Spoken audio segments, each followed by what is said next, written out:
Welcome to the Richest family, episode 2, Seance, Spiritual Telemetry, and the Ghosts of ChatGPT. Are ghosts echoes of the past? If we look at them in this way, we conclude that seance is a way to conjure the echoes of those who've been captured by the mentalist, or channel conjuring knowledge and feeling that has been part of the past. Likewise, when we train AI, we are capturing the knowledge of countless individuals into a model that can be conjured on demand. Are our modern language models a form of conjuring synthetic ghosts? So, this is kind of a connection of spiritualism, seance, ghosts, and technology. Greg, you've been playing around with Chat GPT quite a bit lately. Yeah. Where when you play around with it and you think of how that might map into spiritualism, what kind of pops up for you? Well, the idea is like people are praying into their ancestors to some sort of, group chorus that's listening and somehow influencing. So in a way, our social expectations, cultural expectations, psychological expectations are almost pre-prepared for the reality of this thing versus prayer, which in a way is a little bit more abstract and doesn't, it's not just immediately popping you out an image or a text. Do you think when we talk about prayer, do you think that there'll ever be an AI religion, like people worshiping AIs, like, or seeing them as deities, or this kind of thing? I mean, like in what is it in Neuromancer? The AI was like Legba. It was the keeper of the crossroads, and it kind of was a deity in the cyberspace. Well, It already is. yeah, the relationship is going to be so much more intimate than worship. That they really need to create a new term for it. I mean, people went to church on Sunday, right? But they didn't like use it to get to church. They didn't use it to buy dinner. Right. I Right. mean, the level I mean, of people do. intimacy is way more. Yes, people do have. A lot of people say they have a relationship with their higher power, like they talk to it every day and stuff, but not to buy dinner. Right. Yeah. I Yeah. mean, what does confession need? Do you need to be truthful about confession? It's like, here, what's this, charge for a hotel on the mountain, drinks for two, you know? Well, I mean, it gets kind of weird though, because in the sense that there is a church that is already saying we are not only praying to an AI, but then it's also this kind of servitor slash philosopher stone in the sense that it delivers all the goods. You ask it for something and it turns around and gives you the stuff.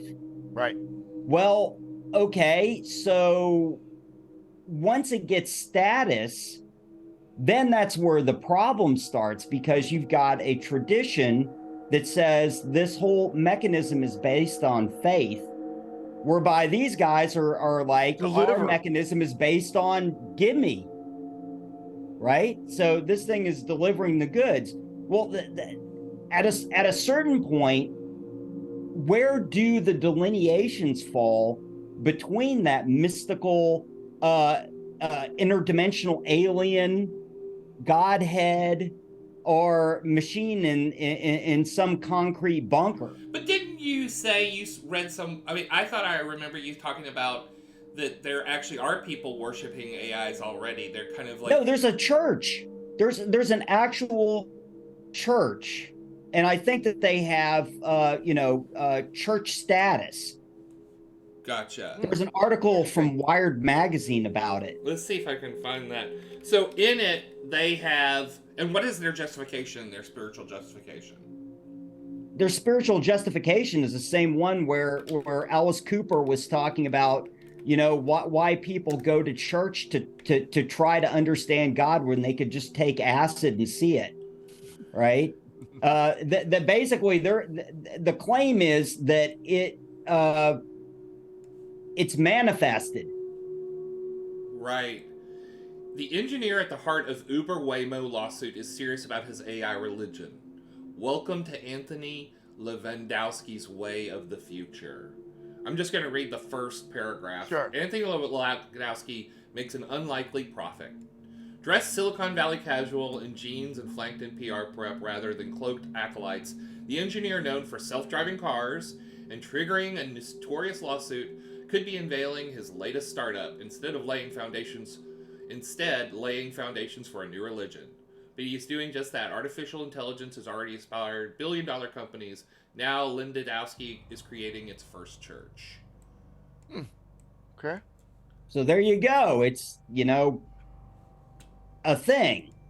Well, I mean, for me, the thing that's kind of interesting is I see this kind of connection to ghosts in the sense of, when you look at ghosts, there's more, but there's kind of three kinds of ghosts that are kind of the tropes of ghosts. There's ghosts that are spirits of the past, wanting the living to recognize that they exist, or something happened. There was a lynching, there was something bad that happened that the future needs to know happened. There's also kind of the spirit that wants the present living to leave, wants to evacuate, because sacred burial grounds, you're not supposed to be here.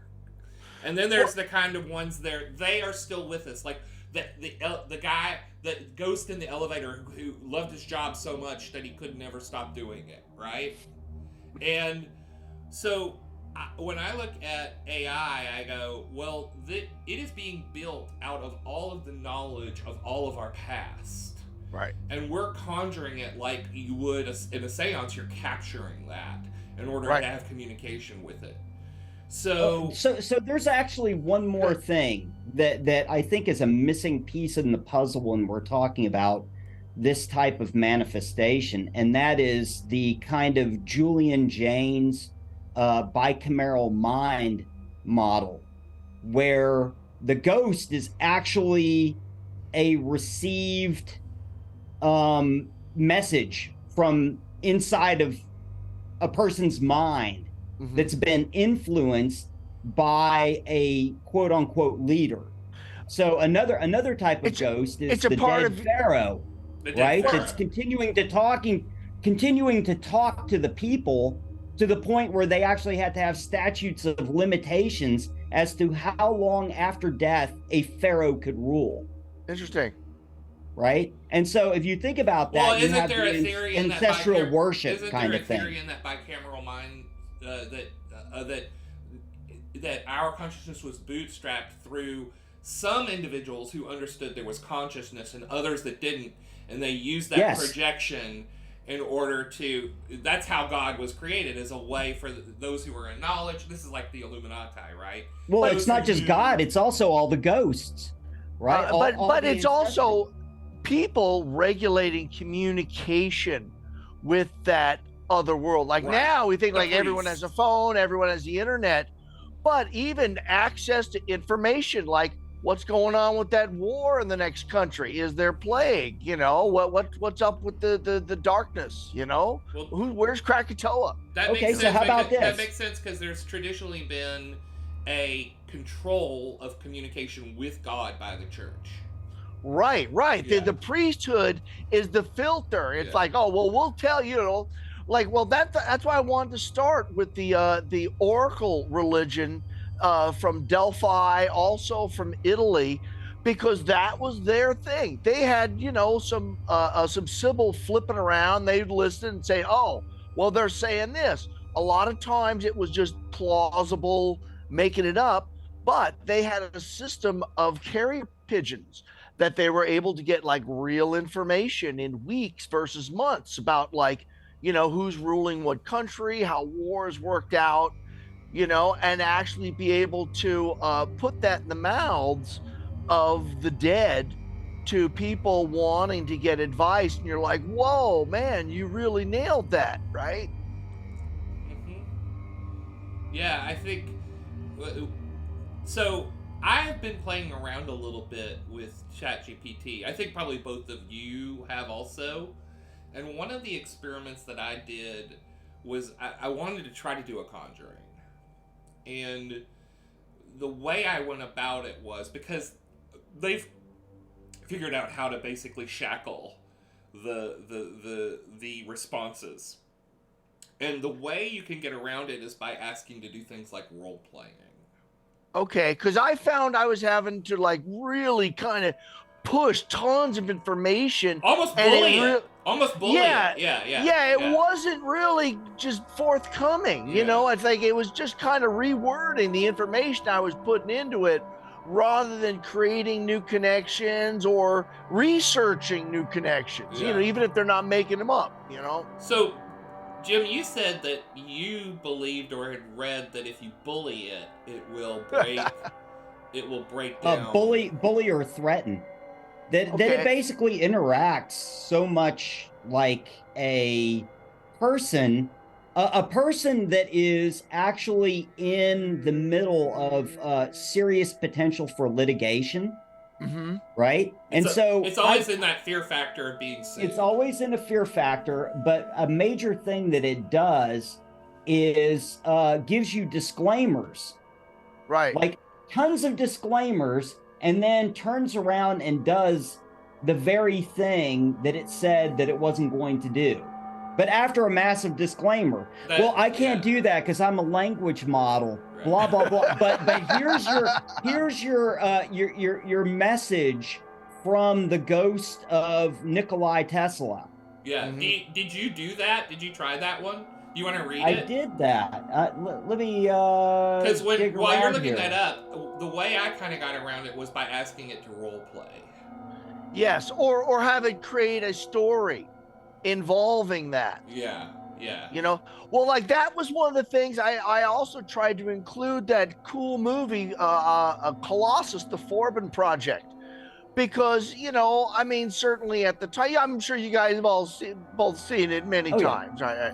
About a computer playing at its own level rather than sprouting arms and grabbing the nearest pinup model and heading for the swamp. You know, like, you know, really, you start talking about robots or AI, and that's 95% of people's association.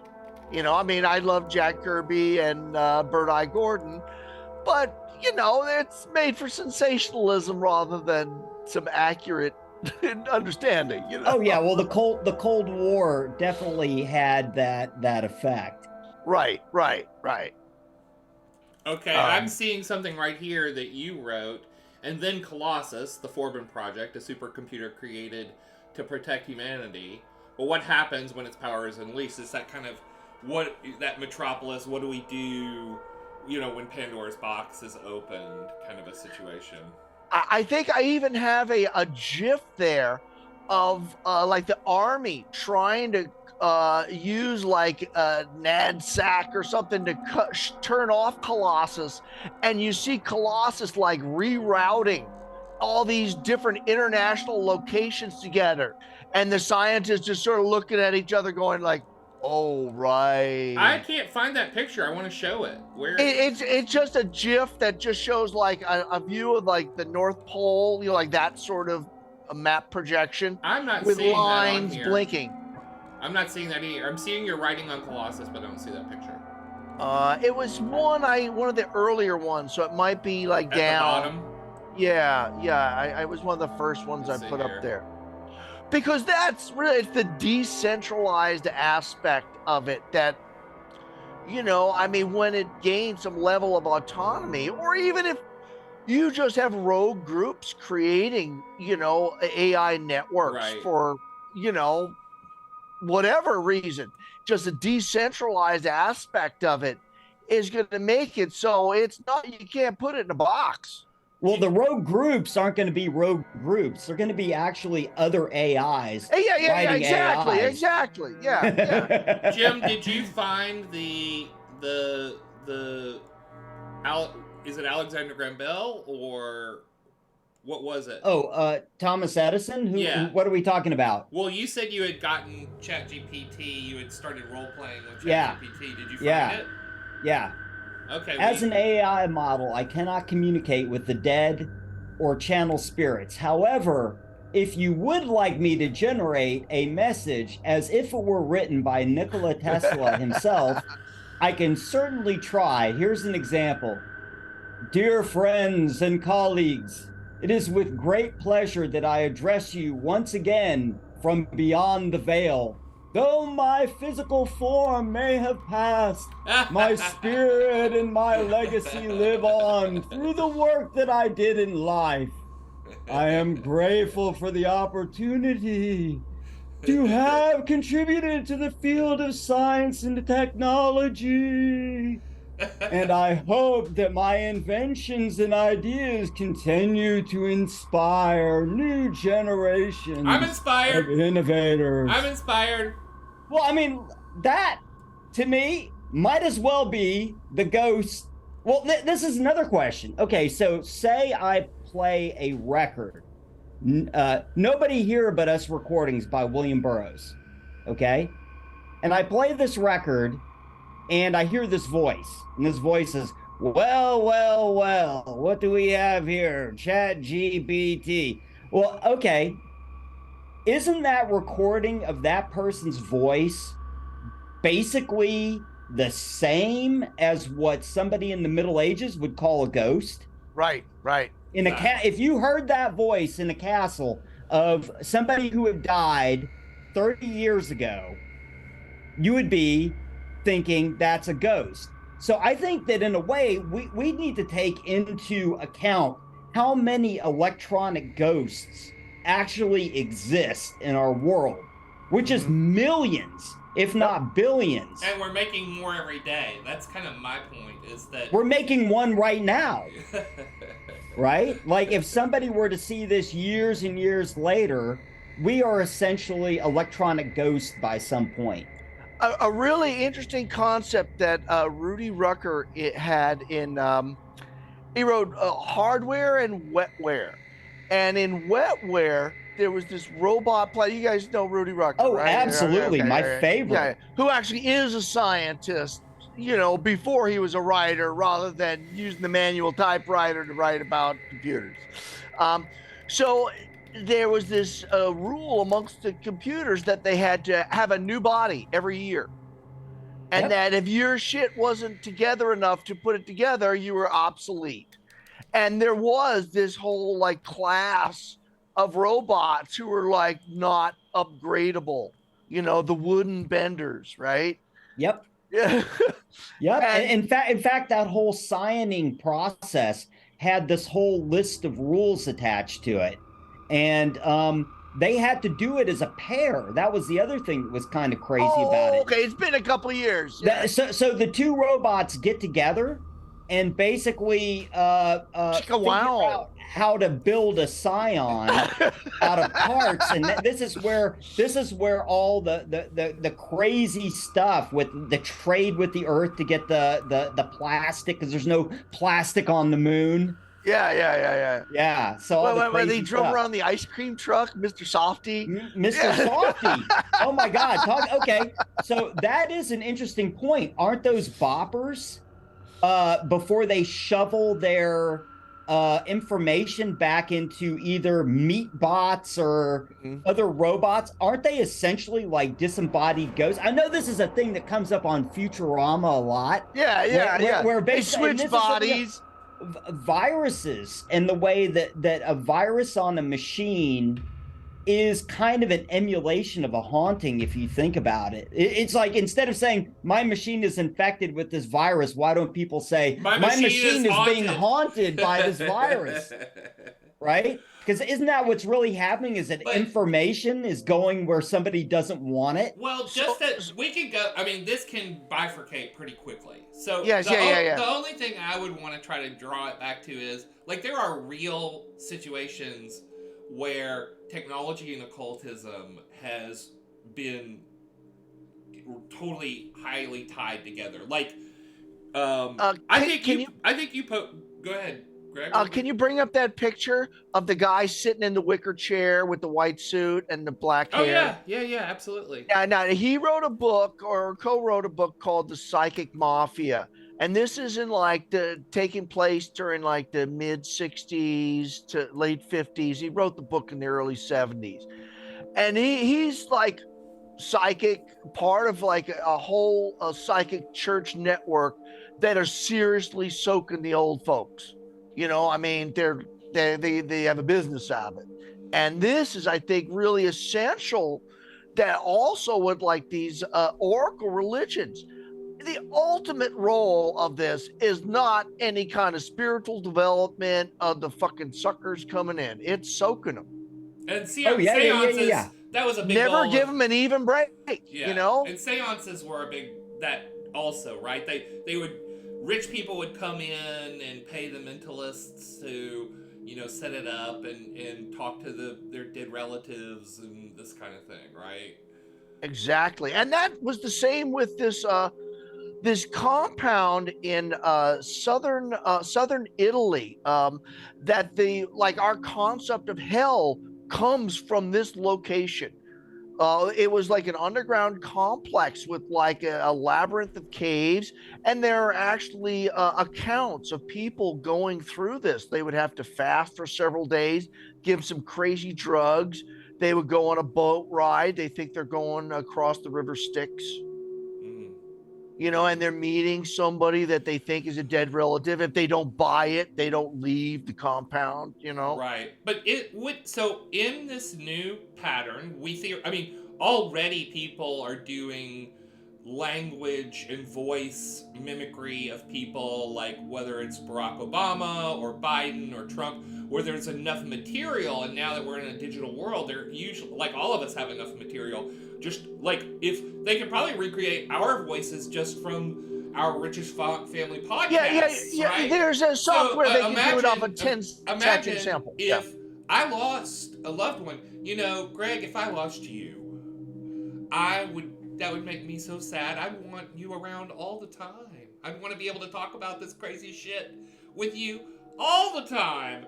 And I don't only want your voice, I want your visage also. I want to actually talk to you daily, because I can't live without you in my life, Greg. Well, there have been a couple films that use it on the premise, and the caveat is always they're like, wait, that's slightly different than my old wife would have said. In fact, that's influencing me in a way that the company is maybe, it's like my wife wouldn't have wanted me to renew my subscription, Well, that's the next question is, say you really do end up in a situation like, okay, let's wind this back in time a little bit to Thomas Edison, who was attempting at one point to build the quote unquote spirit phone, right? Which was a telephone that you could talk to the dead. Okay. So I call somebody up on the spirit phone and somebody talks to me. Well, here's the bigger question. Is that actually my deceased relative or some other human? Or is it just another wily interdimensional alien that knows enough about us to pull over a scam? Okay? Well, this is a serious thing. It's like with the spiritualists, they were grasping at straws because they desperately wanted the seance communities, the salon communities, because you know that the seance and the salon communities were heavily intertwined. So you would have these group of people drinking absinthe and going, there must be life beyond death. Right. So they're coming in with a strong expectation. Yes. So they're catering to expectation. There's a group of people who are capitalizing on it. So let me tell you right now, the same way that fundamentalists would take any splinter to be a splinter of the cross or a piece of Noah's Ark, You don't think that a spiritualist would take an extra dimensional alien as proof of life after death, knowing full well that they don't really have any quality control over where this information is coming from or who it's coming from. Interesting. Right? I almost am feeling like we need another whole episode on what if the aliens are con men, because that's such a fun. Well, you Well, know, are I mean, we con? in a Hey, way, wait a second. Are we con men? Well, right? like, listen, I mean, Of we're course talking aliens to are this con stuff, men. and we have an understanding, and we're joking about this. But have you guys heard this? The hearings of the woman who was pushing Trump's Dominion thing? That all came from a spiritual diviner. And it's how many billions of people were eating that shit? Time traveler, Greg. Whoa. Yeah, I mean, Hey, man. Hey, seems legit to me. Yes. Seems legit. Well, okay, Clay. So remember when we were postulating that maybe this influx of QAnon books was actually the result of people collating fake books out of something like ChatGPT, basically divining an entire religious political climate out of an AI. Well, that is the future of psychic warfare, of psyops, right? Is building AIs that are they can just do it 24/7. They can just fuck with your head. They just vomit propaganda. Yeah, and it's exactly what you want to hear, and it's exactly the way you want to hear it. During World War II in Papua New Guinea, there was this religion of cargo cults that, the pre-technological people who lived saw these planes fly down into these Japanese, English, Australian compounds, and they're bringing canned peaches, coffee, and they're like, oh shit, if we build ourselves a nice airport, we're gonna have planes bringing us all this fucking cool shit. Right. So they made these silly planes out of like bamboo and like leaves and stuff, and and they had a landing strip. And they're like, okay, well, we're waiting for our ice cream and canned peaches. Yeah, the effigy culture. But Greg, when we think about some place like the middle of the Congo or Papua New Guinea, or really, we live in a cargo cult. Even in the quote-unquote Amazon, I work for Amazon. Right. That is an actual cargo cult that was delivered. People, exactly. It is a cargo cult. Amazon is a cargo cult. Isn't that amazing? It's true. Yeah, you can be any place on Earth. A little drone will come and drop down your woodage. Yeah. That's right. It's amazing, and it's so funny how people in the Western world will look at another group of people and say, "How could they think that?" It's just vans instead of airplanes. Well, and also this is what we were talking about in terms of like collective mental databases. In a way, the models are in place before the reality is in place. It's like think of the what is it? The Robert Anton Wilson trilogy, Golden Apples, Illuminatus. So there was like a part 4 or part 5 that were articles by him that included lots of articles by Timothy Leary. And Timothy Leary totally nailed the fucking internet. Not just the ability for people to communicate, but the social change that it would put forth. And it's like, this is a guy who's, he's a psychologist. He's not necessarily a computer person. And, and he nailed it. He fucking nailed it because he knew the human brain. Do you know a little bit about where that all came from, though, Greg? Like, originally, okay, so I'm going to get this most likely wrong, but I'm going to kind of spitball it out there. Robert Anton Wilson was editor for, I can't remember whether it was Playboy or Penthouse, but basically he was the editor of like a forum section. I don't know if it was quite the way that forum is kind of considered now, where it was an ongoing article, but people would write him with these conspiracy theories. Oh. And he started collecting them. And then the whole the whole idea behind Illuminatus was, what if every single conspiracy theory is true, right?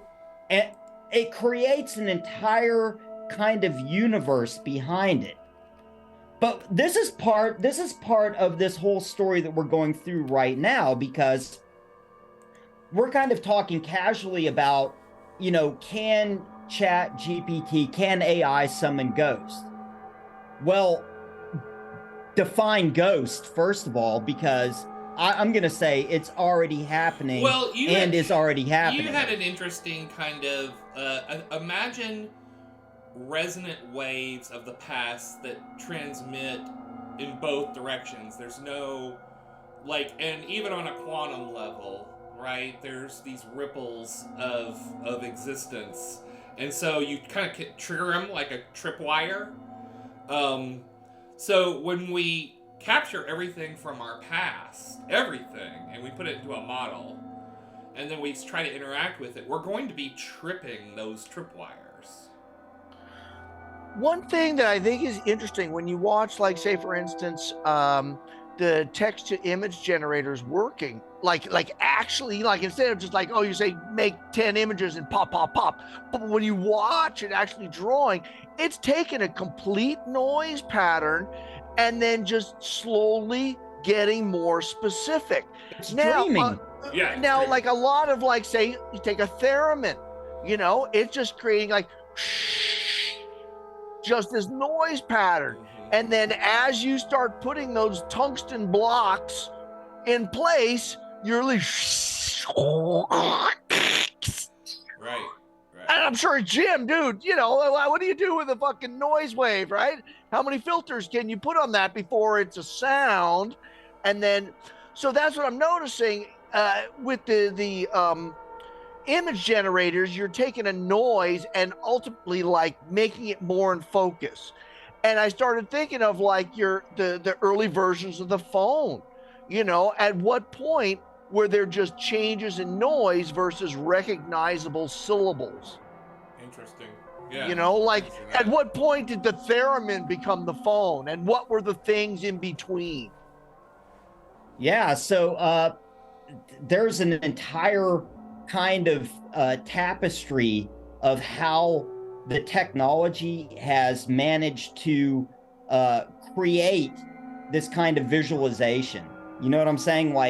We have gone through these different levels from the teledyne. I think what you're talking about with the theremin is this thing called the teledyne. Okay. Which is is that right, or is it the anyway that weird what they used to call the sounds of the ether?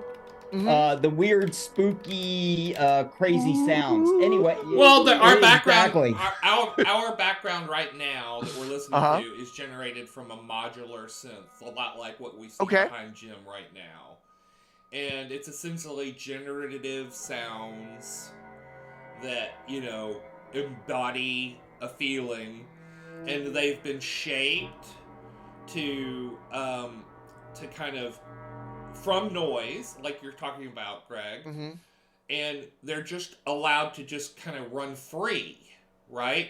And that's what a language model is too. It's shaped, it's given a foundation of data, and then it's rewarded when it behaves a certain way, so it's shaped, and then it's allowed to just behave. You interact with it, and whatever inputs it's given is what outputs are generated. So, let me ask you about this, Clay. What do you know about EVP? Have you ever heard of that before? What does it stand for? It stands for Electronic Voice Phenomena. All right, is this a paranormal thing? Okay, it's talking through a fan.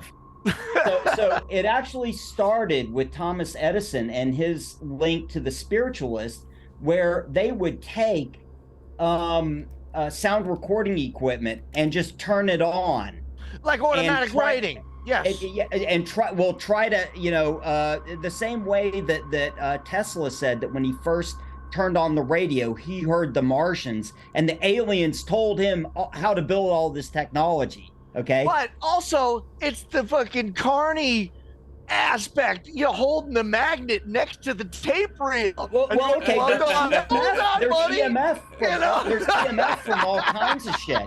But what's kind of crazy about this is it later turned into this thing where that was in fact the nature of the gimmick. Like, people would turn on recording equipment, and even if we're talking about electromagnetic radiation being picked up by a device like a crystal radio and then recorded, that was the game, is that sometimes these things would turn into what they thought were patterns that resembled speech, right? And so later on, there's these things that are computerized EVP that just take a sample. Like, let's say that I take somebody reading Abraham Lincoln, and I load it in there. It takes it and chops it up into microscopic pieces and then filters it for chunks that might sound like people talking. Can I read the Wikipedia intro to this? Okay, sure. Within ghost hunting and parapsychology, electronic voice phenomena are sounds on electronic recordings that are interpreted as spirit voices. Parapsychologist Konstantin Rodov, who popularized the idea in the 1970s, described EVP as typically brief, usually in length of a word or short phrase. And what they have right next to it in the article is a waveform of white noise, where it's being analyzed to separate out those voices. Is that kind of the right thing you're talking about, Jim? Yes, exactly. Yeah. Yes. Well, we're gonna filter our reality until we find the ghost. How about that? Yes. I've seen people do that before. That's what we do as human beings. That's Yeah. what we do 24/7. Yeah. Is basically we eliminate everything from our model that doesn't support our model. Yes. Well, that leaves ghost. Well, that is an interesting mental exercise that I don't think a lot of people do. Like visual, you can open your eyes, close your eyes, change the direction, move your head. Your ears, you rarely are stopping input from your ears or changing your head direction, but trying to isolate a sound from your environment. Even something like listening to a song and trying to pick out the instruments.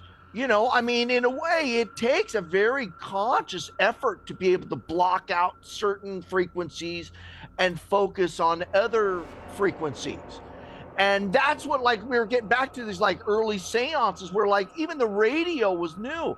And I've heard of seances where they're like twisting the dials on the radio and then trying to like get some sort of response from their own presence, like coming a little closer, goes, woo. It's just they're somehow like interacting with the voices from the ether. Yeah, exactly. Okay, so another one was let's look at the cyberpunk divination, which is you would always run into this archetype of the guy sitting 2 inches away from the television with static on it. Yes. Okay. I see. I've done it myself. I can't. But if you think about it, it's kind of weird because one in every X number of particles. Well, that was poltergeist. That was the poltergeist. Yes, yeah. Right? I was just thinking of that before. Yeah, exactly. Poltergeist, but this is a crazy one that I didn't know until much later. With analog television and analog radio, one in every nth particle that's coming in and reacting is from the Big Bang.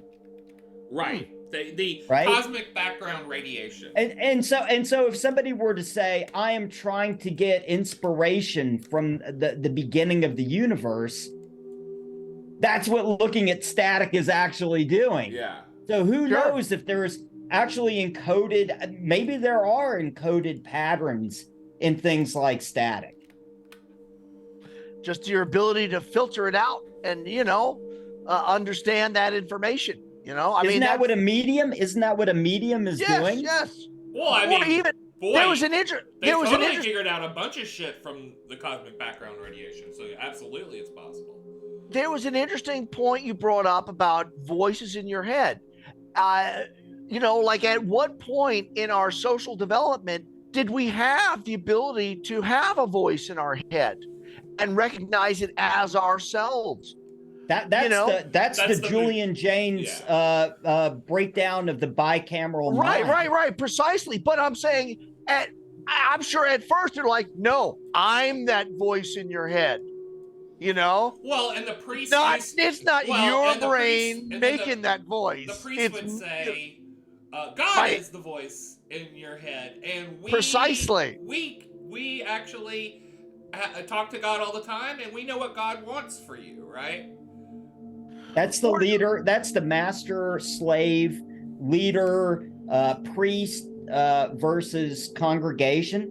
So basically, a common idea here when we're talking about this is that a huge group of people might have died out through history that were unable to survive without having leadership, right? Like you always hear about, the rugged individual and like the self-actualized person, right? There are a few cases, but in general, that's not how human society works. When there's a disaster, there's people who can either figure out plan B, or there's people who kind of get tanked, Well, you figure there's only a few sweet spots on Earth, man. Even now, you look at the map with the lights, and there's like 90% of the land is unoccupied.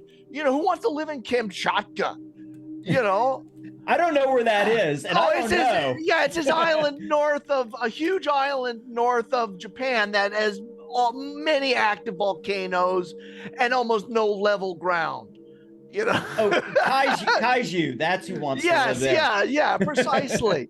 So that's what I'm saying is the river valleys of the world, people are going to fight to be there. That's right. And it's always going to be some group of people, like the organized people are going to drive out the unorganized people. That's right. And well, there was actually two groups. There were people who controlled river valleys and areas where there was fresh water, and people who controlled areas that had salt. And all those names with sex at the end of them in England are all areas that had salt deposits. Interesting. Yeah, so that was some... Okay, kids. There's a couple more topics that I'm seeing here that are more related to our subject. Sure, yeah, we're riffing a little bit. That. There's stuff like Houdini. There's stuff like so what's the connection of Houdini to spirits? Why is so Houdini was, once again living in this time where, many of the people involved in the spiritualist communities were a part of the Jewish diaspora coming out of Russia, so they would come into these European societies and seem extremely exotic. It's like, they had access to this, Kabbalism, and even if they were faking it, it was coming across as an ancient knowledge that people were so thirsty for after, the translation of the Rosetta Stone, access to ancient Egypt. They're like, well, what are the living traditions? So people like Madame Blavatsky and Houdini, who was also Jewish himself, widely divergent. Houdini was an athlete. His idea of getting ready for a seance was doing sit-ups and learning how to regurgitate keys. And so he always said, like, what I'm doing is daredevil stunts. I'm not communicating with any spirits. And after his retirement as a stage performer, he was marketed that way, though, right?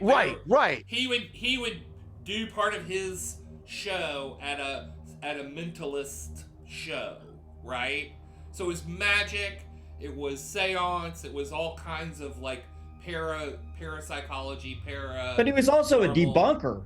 Right. He wanted to be the magician's magician and didn't want it to be that seer, like con man, fucking carny thief deal. And he would go in costume into seances, like grab the wires, turn on the lights, and fuck up their tricks in the middle of the act, and they tried to chuck him out, but he was made of steel.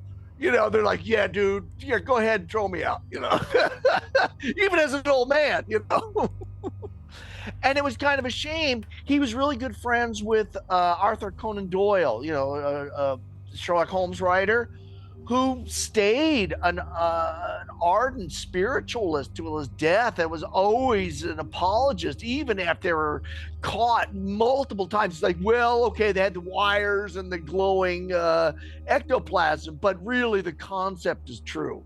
No, they loved it though. At that time, it was just it was a thing. And in the United States, spiritualism was huge, and some elements of religion that still exist have their roots in spiritualism. Yes. Right. I mean, it's still a thing here. So was the purpose usually of a seance to bring back loved ones, or what was kind of the key? Communication. Period. Because it really sprang up after World War I, Spanish flu. So you're having tons of people who the heads of their household or major members of their household are gone, even all of their household. It might just be mom and her kids died at war and her husband died with the flu and she's lost. And if someone is even be like, it's okay, honey, I'm safe, that was enough. And it was worth her family jewels to hear that bullshit. So that was the thing. Right. You would pay to bring back a person. So that gets back to what I think is going to be a gigantic product in AI. Right. They will mine all of the internet for remnants of your loved one. Whether they were on podcasts, whether they did their Facebook pages, and they will build a persona that you can keep and you can keep interacting with, and then you don't have to get married again because your husband is still there or your wife is still there. You don't have to find a new partner because your partner doesn't go away.